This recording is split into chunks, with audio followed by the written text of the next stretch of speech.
Good morning, Fort McMurray. Thank you very much for tuning in. I am your host, Elliot Pierre, and what you're watching is the Mac City Morning Show. I'm going to start this show off the same way I always do by saying thank you. Thank you so much for tuning in. There's so many other things you could be doing with your time, so the fact that you're either watching this live or the recorded one later, it warms my heart. And I want to say thank you, thank you, thank you. But on that note, Tanner, hit him with me. What up, boss? Welcome to the Mac City Morning Show.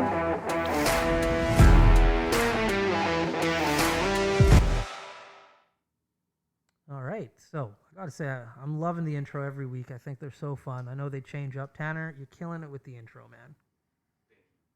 So today, as per usual, I'm not going to introduce my guests because they do a better job than myself at it. So without further ado, sir, tell everybody who you are, what you're about, and let's get started. I'll be honest with you, man. This is the part that I've been dreading about this interview is actually doing this piece. So how about I just say I'm Jerry Neville, and I have a small business here in Fort McMurray. I'm also a municipal employee, but most people in town would probably remember me from Country 93.3 or as the announcer for the Oil Barons, their in-house announcer. There you go. Yeah, you are a very busy man, and I'm assuming just hearing your voice, anybody who goes to any sporting event is going to remember your voice.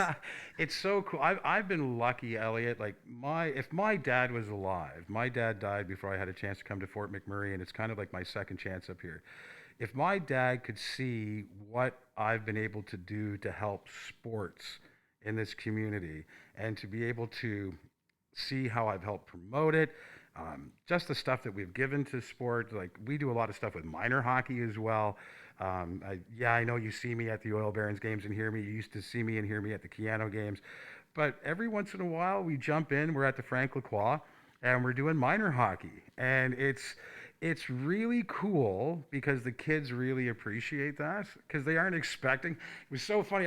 This year alone, Boucher has just sponsored all of the junior Oil Barons. And so I put together a couple of these intros for the junior Oil Barons teams, and they didn't tell them. So they just hit it, boom. So there's this big sound explosion when they come on. And here's number 22, Timmy Smith. And it just keeps going on. And the kids are looking around like, oh my God, what's going on? And it was so funny. I did this girls game and they're all announcing and the girls are skating around. And when it got to this girl, she raised her stick in the air. It was like, yes, that's me. I've been waiting for my name. That is me. And it was so cool. That's so awesome. It's just, to me, it's more rewarding to do the minor sports, to do the bigger sports. But to be able to do the minor sports, you need to do the bigger sports to be able to finance it. That's it. So you have been here for a few years, but what brought you to Fort McMurray initially? You've been here for 9 years now, right? It's going to be, this is June 12th or June 20th. It's right around my birthday. I know that. But there's my anniversary, my birthday, and my wife's birthday, all bang, bang, bang, so I don't get to forget them. But my arrival from Fort McMurray hits somewhere in there. Anyone that was here 9 to 10 years ago would remember it because they had Franklin Avenue shut down right from Mac Island, it seemed, all the way to Keano because they're putting in new pipes and stuff. That's when I showed up. So that was my welcome to Fort McMurray. How do you get to the radio station? I don't know, fly in? Yeah. It was rather neat. But that's what it was. And I also say the summer of the Kiss concert because everybody remembers when Kiss was here for that big concert. Right. So when you came here, like you have talked about, you first were working at the radio station, and that's how we actually met. You were doing a miracle marathon for Santa's Anonymous, so you were at one of the groceries putting in the full weekend probably back then, promoting the miracle marathon Santa's Anonymous. So yeah, you were very involved and still are involved in that organization. Tell us a little bit about that. Well, Santa's is probably one of the coolest organizations I've ever been involved in, and there's from life and radio where you're involved in everything. Like you're doing the food bank, you're doing the SPCA, you're doing Santa's Anonymous, you're doing choices, you're doing waypoints, you're doing everybody. So when I got out of radio, I really had to decide where I'm going to put time and effort and to do that sort of thing because no one's paying me now to go to these places. So Santa's Anonymous really hit me because it's done by the kids for the kids. And Oh, this is going to be the hardest one, Elliot, to do. Oh my God. So that's the one thing my wife will tell you about me. I'm like the most sentimental dude in the world. You're working with me on a video shoot. It's like, tilt your camera up, tilt your camera down, let's go. And I'm very direct. And then I cry at commercials and all that stuff. And I'll never forget, I'm talking to this kid because I brought the kids on to co-host with me. So like they're like, oh, the kids will help you do stuff and da, da, da. I'm like, no, the kids are going to be on the radio with me because they're the ones that are doing it. Oh, so I asked this kid, I'm like, why are you doing it? He's like, because I got a basket one year, and went on to talk about how his family's Christmas was made from Santa's Anonymous. And it was like, oh, tugging at the heartstrings. So I couldn't not help them out. Right. So ever since I've been out of radio, we've been doing through the municipality a toy and food drive for Santa's Anonymous.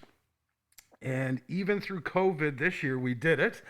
Didn't have the students to help us, so we had to hump all the stuff ourselves. So it really was a lot of work. We usually have like 12 students on the bus with us, and we couldn't. But we still loaded up 2 full buses full of toys, and it's just so good to see that program. And then they lost the teddy bear toss this year for Santa's Anonymous. So my wife, Jennifer, and myself decided to do Zoom calls for Santa. So we happen to know Santa. So we did those calls, and I think we raised somewhere around $1,600 or $1,700 for Santas for that. So it was still a success. So, but that's an organization that I promise you again next year, sign me up. I'm going to be doing something for Santas. Yeah, they're amazing. I know I was involved with Santas from high school because I went to Father Merck, and then obviously for obvious reasons very involved after the fact as well, voluntold. But yeah, what they do is incredible. And yeah, try to get through a Christmas season without crying working for that event. I know the one thing that I just don't have the stomach for anymore because I can't make it through without bawling is like the hamper drop-offs. Game over. Game over, man. See, I've never done the hamper drop-offs, and there's the number one reason that I don't is people in Fort McMurray know who I am. And it's different when people know who you are and you knock on the door and you're like, oh, hi, Bob. And you give Bob, because you didn't know Bob was in that situation and stuff.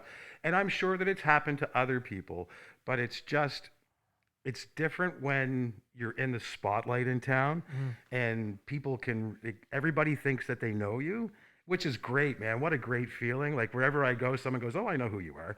You know what I mean? So it's nice like that. But it makes it hard to do those kind of things. Yeah. Right. Yeah. So, but I would rather be in that spotlight and have that spotlight on me to help the community move forward than not have that spotlight on me. So. No doubt.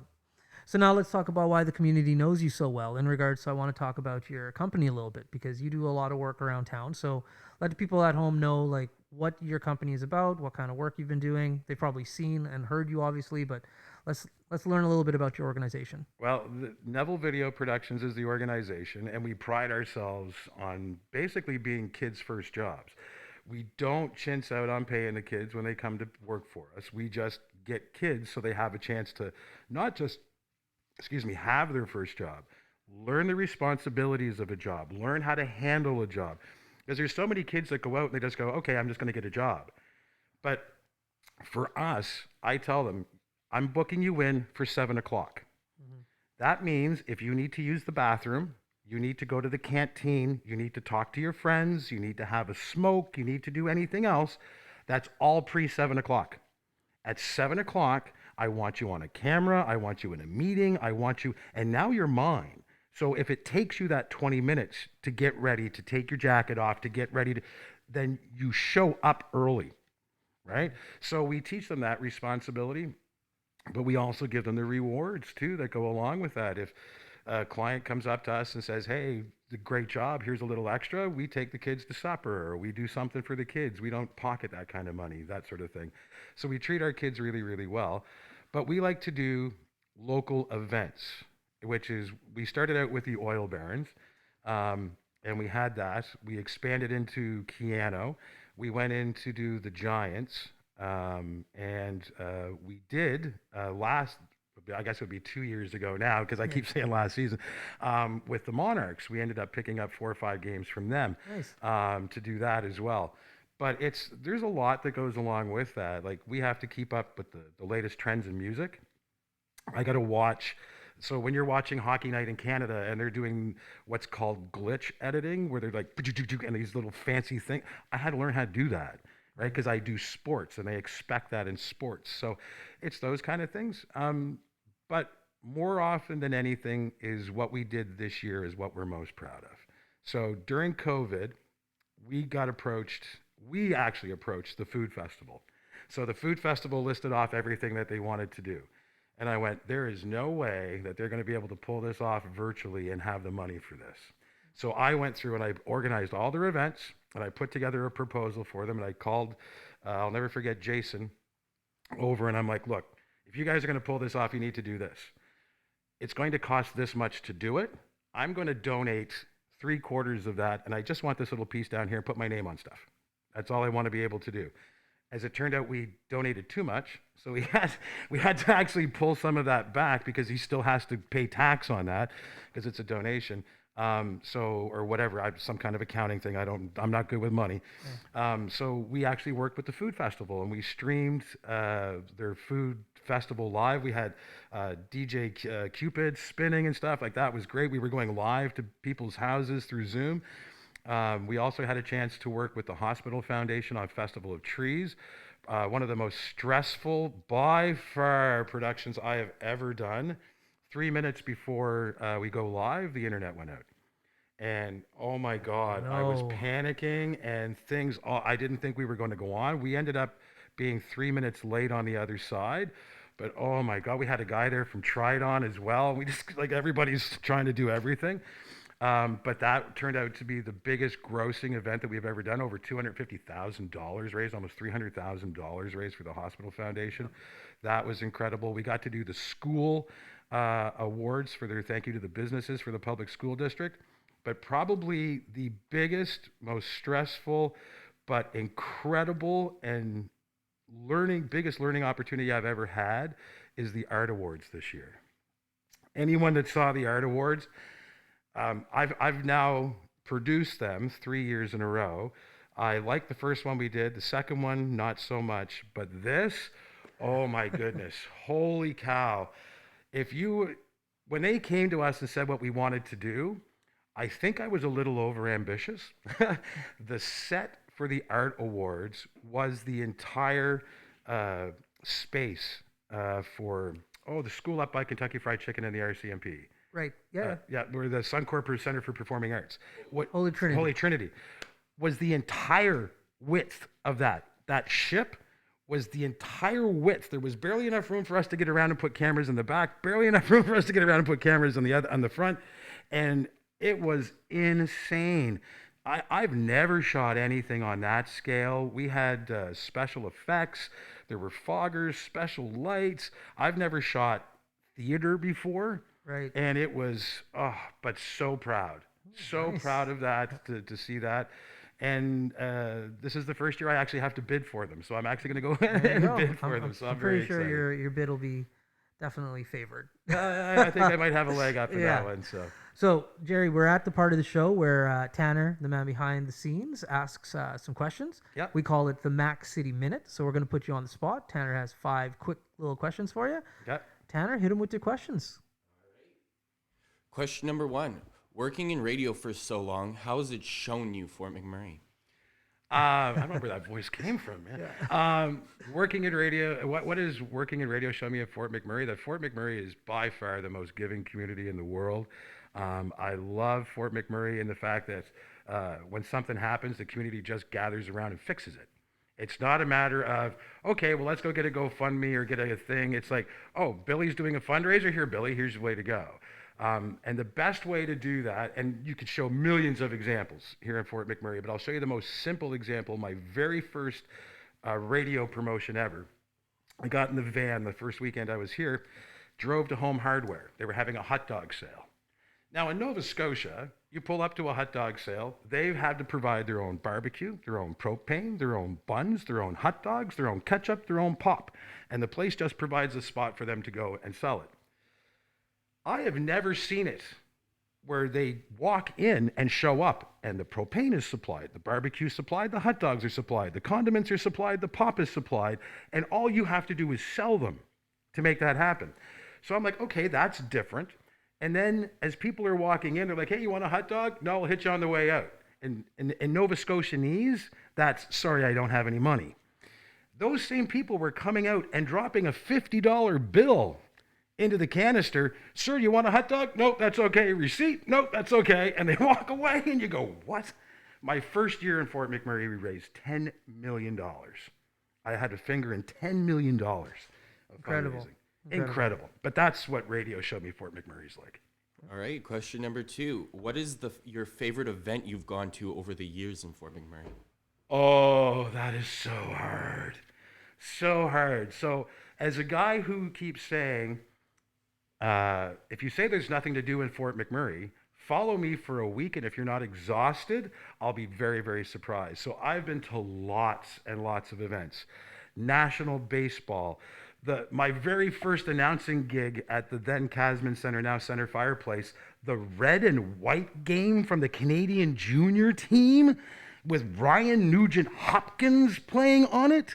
Like, that was incredible. Seeing Kiss as close as I saw them. Being able to be with Helix, who sang our wedding song, Heavy Metal Love. That's what my wife walked down the aisle to. To working with Tiffany, working with Men Without Hats, doing all these Nitro Circus. Oh my God, that's one of the things I wanted to mention was Nitro Circus, the biggest production I ever worked for in my life. There's pictures of it. Like, my buddy's down there. I'm like, take as many pictures of me as you can. And I'm on this huge camera working with Pasternak and all the boys from Nitro Circus. And I'm just like, insane. The people that I'm working with, the guy beside me does the NHL cam, center ice cam for the Nashville Predators. Another guy that's producing it just came off tour with Tina Turner. Like, it was all this stuff. It was like, what? So I don't want to say any events. There's so many events. Like, the first year we were here, the MMA was going on, big and rich. There was Dierks Bentley, Reba McEntire, George Canyon, all that thing, Kiss. My goodness, there's so much going on here. Question number 3 for you today. What is your favorite piece of equipment you use? Oh, okay. So I own a video production company, so I have some expensive toys. That's the way I like to call them. I like to call them toys. On my Facebook page, I posted a picture of what I was doing today, of me recording a video with my toys. But my new favorite toy is I have what's called a DJI Ronin gimbal. And I put my new Panasonic GH5 on that, and I can run, and everything is smooth as silk. It's got an extender stick. I can push it through holes, and it looks like drones are flying through things. And I know that you're always looking for product endorsements. Right. DJI Ronin S2 is what you want. Don't get the Ronin. Get the S2. You need the S2. I've got it upstairs. Yeah, It's amazing. It's like DJI that makes follow amazing. feature is incredible. Just that. I'm waiting to do a lecture with somebody, hitting follow, and just have them walk Amazing. in front of me. Like, just incredible. Yeah. Their gimbals and their drones, like, ahead of the game. I had a drone, but when the drone rules changed, I'm like, I'm not getting into that. That's a whole different show topic. Yeah, oh yeah. Question number 4. Who is the most interesting person you've met working in the Mac? Oh, this could be a lot of people. You only got to pick one. Being backstage with one more girl and their father, that was huge. Meeting Tiffany, listening to Big John McCarthy from the MMA, and everybody knows who that is, talk to MMA fighters about MMA like an MMA fighter. That's up there. I'm trying to think, coolest person I've met, I think, is by chance. And this is a cool story. I'm standing in line at the Keanu Gala for beer or for a coat check or something. I can't remember what it's for. It's one of my first ones. And all you hear is, excuse me, coming through, excuse me. And I look up and it's Marty McSorley. And I'm just like, I'll get out of your way, Mr. McSorley. I'm so sorry. Like, I'm in your way. And he's like, no, have fun. I'm like, thank you, Mr. McSorley. Thank you. It's like, just don't take a swing at me. It's like that. You never know who you're going to meet in the MAC. Like, you never know. I've played golf with NHL champions with Stanley Cup rings, and I've done all kinds of stuff here, man. It's incredible who comes here. Do you know that Bubbles' dad from the Trailer Park Boys, I don't know if he still works here, used to work here. So Mike used to come up here all the time. I do know that. Yep. Yeah. So, very cool. Yeah. And our last question for you today. What is the best sports moment you can remember from Fort McMurray? Oh, my best sport moment from Fort McMurray, over and above everything else, I'm going to go back all the way to 2011 when I first got here.